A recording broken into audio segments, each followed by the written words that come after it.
Hello guys, हम लोग पढ़ने वाले हैं ट्रांसफार्मर के सेकंड पार्ट को।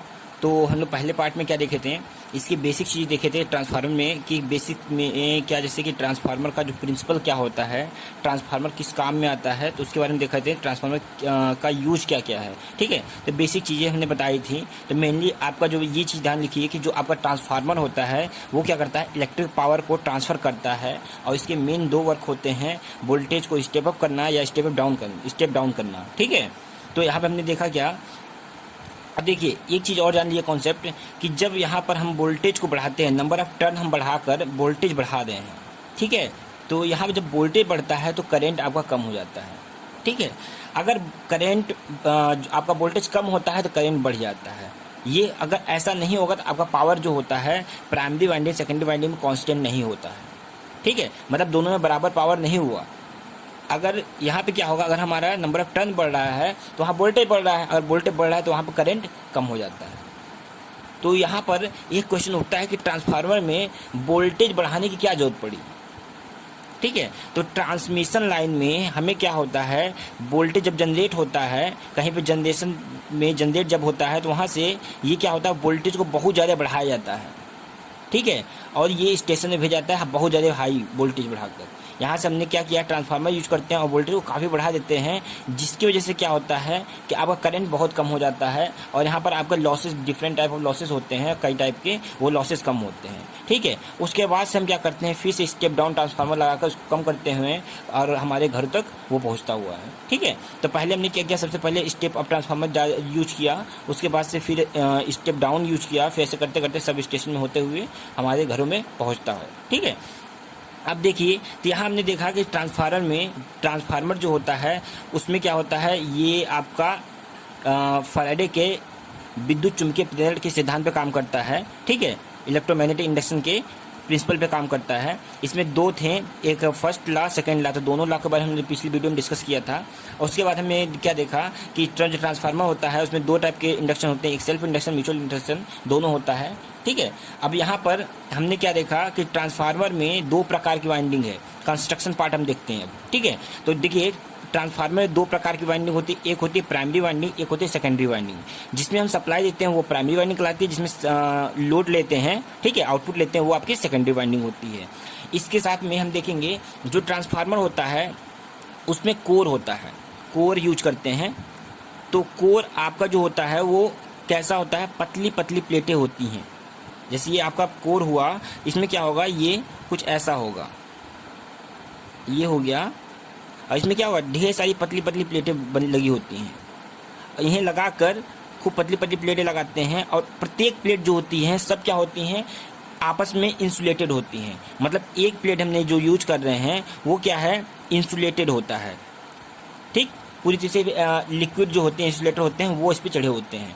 उसे करके उसके बाद से इनमें कई प्लेटों को मिलाकर फिर एक बनाया जाता है बंच। अब इसमें क्या होता है कि इनमें जो आपके जो कोर होती है, कोर पे वाइंडिंग की जाती है, कॉपर वाइंडिंग, ठीक है। इस प्रकार से वाइंडिंग होती है इसमें।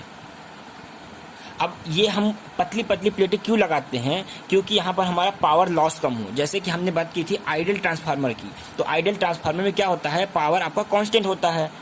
पिछली वीडियो में हमने बताया था इस चीज़ को कि यहाँ क्या होता है, पावर कांस्टेंट होता है। लेकिन यहाँ क्या होता है, अगर हम प्रैक्टिकल की बात करें तो प्रैक्टिकल जो ट्रांसफार्मर होते हैं उनमें लॉसेस होते हैं। जैसे कॉपर लॉस हो गया, आयरन लॉस हो गया। आयरन लॉस में दो प्रकार के लॉस होते हैं, एडी करंट लॉस और हिस्टेरिसिस लॉस। ये तो सब सारे लॉसेस होते हैं, ठीक है। तो यहाँ पर हम क्या करते हैं, इसे पतली पतली प्लेटें लगाकर उसमें हम क्या करते हैं, उसे बंच करते हैं। इसकी वजह से एक प्लेट से दूसरी प्लेट में करंट फ्लो नहीं होता है, जिसकी वजह से आपकी जो ईडी करंट लॉसेस होते हैं, भंवर धारा हानि होती है, वो नहीं होती है, कम होती हैं, ठीक है। इसके बाद से हम जो मटेरियल यूज करते हैं वो आपका जो स्टील होता है, स्टील के साथ में हम क्या करते हैं, सिलिकॉन की मात्रा यूज करते हैं, ठीक है। सिलिकॉन की कुछ मात्रा यूज करते हैं, करीब 5% अप्रॉक्स, ठीक है। यहाँ होता क्या है कि इससे मिलाने की वजह से, सिलिकॉन के मिक्स करने की वजह से क्या होता है, जो आपका मटेरियल होता है वो बहुत ज़्यादा मैग्नेटाइज नहीं होता है। मतलब इसका जो रेसिडुअल मैग्नेटिज्म होता है वो कम हो जाता है, अवशिष्ट चुंबकत्व तो कम होता है। अवशिष्ट चुंबकत्व अगर कम होता है, रेसिडुअल मैग्नेटिज्म कम होता है, इसके वजह से आपका क्या होता है, इसकी कोर्सिविटी कम हो जाती है, इसमें आपकी जो फोर्स लगता है, कोर्सिव फोर्स लगता है वो कम लगता है, ठीक है, जिसकी वजह से हमारा यहाँ पे पावर का लॉसेस कम होते हैं। तो यहाँ पे हम हिस्टेरिसिस लॉस के लिए और मतलब आयरन लॉस के बचाने के लिए हम क्या करते हैं कि ऐसी चीज़ें करते, इसका कंस्ट्रक्शन करते हैं, ठीक है। अब यहाँ पे हमने 3 चीज़ देखी, एक प्राइमरी वाइंडिंग देखा, सेकेंडरी वाइंडिंग देखा और कोर देखा, ठीक है। और हमने बेसिक चीज़ें देखी, इसमें जो लॉ होते हैं इसके, फैराडे लॉ, ये चीज़ें समझ में आई होंगी। अब हम देखेंगे इसके इक्वेशन के बारे में, EMF equation of the transformer, जो ईएमएफ इक्वेशन ट्रांसफार्मर का है उसको देखते हैं। चलिए देखते हैं ईएमएफ इक्वेशन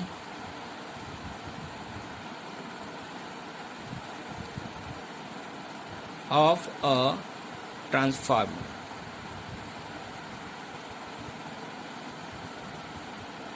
हम देख रहे हैं EMF equation of a transformer.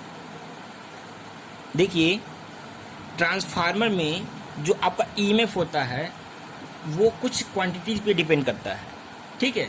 जैसे कि आपका जो ईएमएफ प्रोड्यूस हो रहा है, जो भी ईएमएफ है प्रोड्यूस हो रहा है, वो मैग्नेटिक जो कोर है, कोर में जो फ्लक्स प्रोड्यूस हो रहा है उस फ्लक्स पे डिपेंड करता है, जिसे हम बोल सकते हैं फाई एम, ठीक। और जो आपका ईएमएफ है वो किस पे डिपेंड करता है, फ्रीक्वेंसी पे भी डिपेंड करता है। और जो आपका ईएमएफ है वो हमने बताया था आपको नंबर ऑफ टर्न पे भी डिपेंड करता है,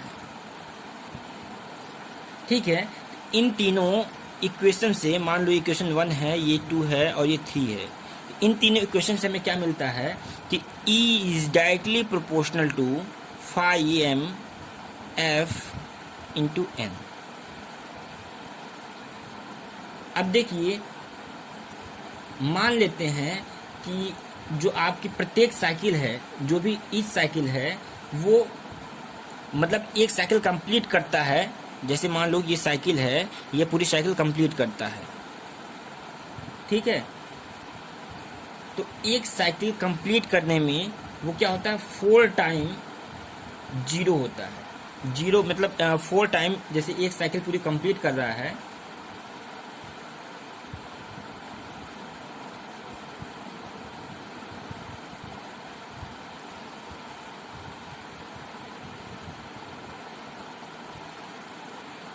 मान लेते हैं कि यहाँ पर जो आपका फ्लक्स है वो 4 टाइम चेंज हो रहा है, 4 टाइम चेंज हो रहा है, ये मान के चलते हैं। जैसे मैंने माना कि यहाँ पर क्या है, कुछ फ्लक्स अलग है, फिर एक बार यहाँ फ्लक्स है, फिर यहाँ पे एक है, फिर यहाँ पर है, यहाँ पर है, 1 2 3 4, मान लिया 4 बार आपका फ्लक्स चेंज हो रहा है, ठीक है। एक बार हाईली हमारा क्या रहा है, फिर एक बार क्या हो रहा है, यहाँ तो था 0 था पहले, यहाँ गया, फिर 0 हुआ, फिर मैक्सिमम निगेटिव में गया, फिर ये हुआ, तो 4 बार फ्लक्स आपका चेंज हो रहा है, ठीक है। 4 बार फ्लक्स चेंज हो रहा है तो मैक्सिमम वैल्यू देख रहे हैं वहाँ बदल रही है, तो उसके अकॉर्डिंग क्या हो जाएगा, आपका E इज प्रोपोर्शनल हो जाएगा 4 phi M F into N, ठीक है। अब देखिए आरएमएस वैल्यू तो हमने आपको बताया था, अब यहाँ से हमें क्या निकालनी है, ये जो वैल्यू होती है ये होती एवरेज वैल्यू होती है, ये एवरेज है, ठीक है। अब आरएमएस वैल्यू का तो हमें निकालना है, यहाँ से हमें फाइंड करना है आरएमएस वैल्यू, तो हमें फॉर्म फैक्टर पता होना चाहिए। फॉर्म फैक्टर, फॉर्म फैक्टर क्या होता है, यहाँ पर जो फॉर्म फैक्टर होता है वो होता है ई आरएमएस वैल्यू अपॉन में ई एवरेज वैल्यू, ठीक है। अब यहाँ से हमें आरएमएस वैल्यू निकाल सकते हैं जब हम फॉर्म फैक्टर मल्टीप्लाई कर दें एवरेज वैल्यू को, ठीक है। तो यहाँ से हमें क्या मिलेगा, E R M S is equal to हो जाएगा form factor multiply by E average value, ठीक है, मान लिया। अब देखिए यहाँ से हम क्या कर सकते हैं, एफ जो फॉर्म फैक्टर होता है हमने कैलकुलेट करके बताया था लास्ट वीडियो में, लास्ट लेक्चर में, उसमें बताया था हमने कि ये जो होता है एसी में 1.11 होता है। फॉर्म फैक्टर जो एसी में होता है कितना होता है, 1.11। अब ये उठा के हमें पुट कर देंगे तो E R M S is equal to 1.11 into E average, ठीक है।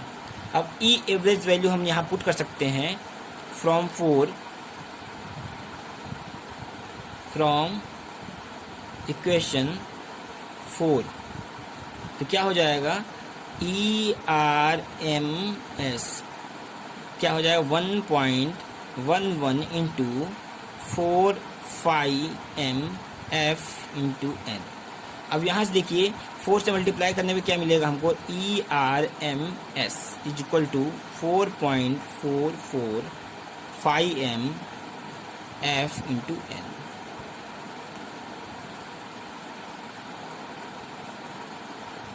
इसे बोलते हैं EMF equation of the transformer. ठीक है, तो ये किसी ट्रांसफार्मर का EMF इक्वेशन निकालने के लिए ये फॉर्मूला यूज किया जाता है, जो कि होता क्या है यहाँ पर वोल्ट में। EMF किस में होता है वोल्ट में। ठीक है, अब देखिए, अब मान लीजिए EMF जो प्रोड्यूस हो रहा है, RMS वैल्यू जो प्रोड्यूस हो रही है, ठीक है ना, ये आपकी प्राइमरी में कुछ अलग होगी और सेकेंडरी में कुछ अलग होगी। ठीक है, जैसा आपका नंबर ऑफ टर्न वगैरह जो भी हैं उसके अकॉर्डिंग दोनों की वैल्यू अलग होगी। ठीक है, तो मान लो कि प्राइमरी में जो EMF है, प्राइमरी में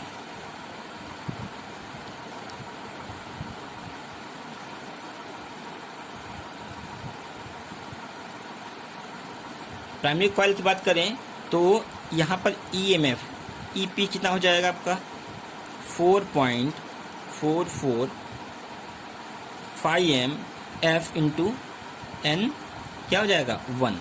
पहली जो आपकी वाइंडिंग है प्राइमरी वाइंडिंग हो जाएगी। ठीक है, जैसे ही हमने ट्रांसफार्मर का कोर लिया, ठीक है, यहाँ पे लिया ये चीज़, तो यहाँ पे क्या है, यहाँ पर ये है EP हो जाएगा प्राइमरी वाइंडिंग से EMF, ये हो जाएगा E सेकेंडरी वाइंडिंग। ठीक है, तो प्राइमरी आपका ये निकल रहा है। अब यहाँ पे देखो, यहाँ E1 N1 कर सकते हो या NP कर सकते हो प्राइमरी के लिए। ठीक है, अब यहाँ पे जो हमारे सेकेंडरी के लिए निकालेंगे, सेकेंडरी कॉइल, तो यहाँ क्या आएगा आपका ES is equal to 4.44 5mF into NS। ये हो जाएगा, मान लो इक्वेशन नंबर 5 मान लिया और ये इक्वेशन नंबर 6 मान लिया। अब क्या कर सकते हैं हम, अगर एक इक्वेशन 6 को इक्वेशन 5 से डिवाइड कर दें, ठीक है, इसे 6 को हमने 5 से डिवाइड कर दिया, तो क्या मिलेगा हमें ES अपॉन में EP इज इक्वल टू क्या मिलेगा 4.44 5mF NS अपॉन में क्या मिलेगा 4.44 5mF इंटू NP। यहाँ से यहाँ ये कट जाएगा इतना, क्या मिलेगा हमें ES अपॉन में EP is equal to NS upon में NP। मतलब क्या हुआ कि जो आपका प्राइमरी, अगर आपको प्राइमरी में EMF पता है तो आप सेकेंडरी में निकाल सकते हो। अगर आपको 3 क्वांटिटी कोई पता है इसमें, तो हम क्या कर सकते हैं, कोई एक क्वांटिटी यहाँ से निकाल सकते हैं। ठीक है, तो ये आपका इससे मान सकते हो आप K equal to constant K मान सकते हो। ठीक है, यहाँ से कैलकुलेट करने के लिए ये आपके लिए ईजी होगा। ठीक है, तो यहाँ से इसे हम लोग ट्रांसफार्मर रेशियो भी बोलते हैं। तो अब देखिए, नेक्स्ट लेक्चर में हम लोग देखेंगे ट्रांसफार्मर रेशियो के बारे में, जो चलिए इसी वीडियो में कंप्लीट कर लेते हैं। ठीक है, आइए देखिए, अब देखिए यहाँ पर हमें पता है ये चीज़, यहाँ पर क्या होता है कि प्राइमरी और सेकेंडरी में पावर क्या होता है, सेम होता है। ठीक है, अब पावर हमें पता है P इज इक्वल टू क्या होता है V इंटू आई या E इंटू आई हो जाएगा, ये होगा। ठीक है, तो हम क्या करेंगे, अगर हम पावर निकालें यहाँ पर, यहाँ वैल्यू करें, तो हमने उसके निकालते हैं, क्या करिए, मान लीजिए आप प्राइमरी निकालिए, तो प्राइमरी में क्या हो जाएगा EP into IP is equal to क्या हो जाएगा P, यहाँ मान लो P इज इक्वल टू ये हो जाएगा। अब यही पावर क्या होगा, यहाँ पे मिलेगा आपको ES इंटू IS। तो ये हो गया आपका पावर प्राइमरी के लिए, सेकेंडरी के लिए, जो कि बराबर होता है। अब यहाँ से हमें अगर हम रेशियो निकालें ES अपॉन में EP, तो इक्वल क्या हो जाएगा, तो हमने क्या किया, EP उधर लाया तो IS इधर जाएगा, ये हो जाएगा IP अपॉन में IS। ठीक है, अब देखिए यहाँ से क्या होगा, अब यहाँ देखिए आपको यहाँ से हमें क्या मिलेगा रेशियो, इन तीनों को इक्वेशन नंबर ये आपको मान लीजिए ये 7 हो जाएगा, ये मान लीजिए ये 7 हो जाएगा, ये मान लीजिए 8 हो जाएगा। तो फ्रॉम देखिए फ्रॉम इक्वेशन 7 एंड 8 से हमें रेशियो मिलेगा क्या, E S upon E P is equal to N S upon N P is equal to I P upon I S is equal to K. ये कहलाता है आपका ट्रांसफार्मर रेशियो। ठीक है, तो इतनी चीज़ें आप देखिए और इस पे न्यूमेरिकल सॉल्व करिएगा। ध्यान रखिएगा जहाँ पर यहाँ हम सेकेंडरी होता है, यहाँ सेकेंडरी आपका टर्न है, सेकेंडरी ईएमएफ है, तो यहाँ पर प्राइमरी का करंट होता है, जस्ट अपोजिट होता है। मतलब जब हमारा ईएमएफ बढ़ेगा तो करंट कम होगा, ईएमएफ कम होगा तो करंट बढ़ेगा, इनवर्सली प्रोपोर्शनल होता है, ध्यान रखिएगा। ठीक है, तो इतनी चीज़ें ध्यान रखिएगा और इस पर न्यूमेरिकल कीजिएगा, थोड़ा देखिएगा। बाकी हम लोग देखेंगे नेक्स्ट वीडियो में। चलिए, तब तक के लिए थैंक यू।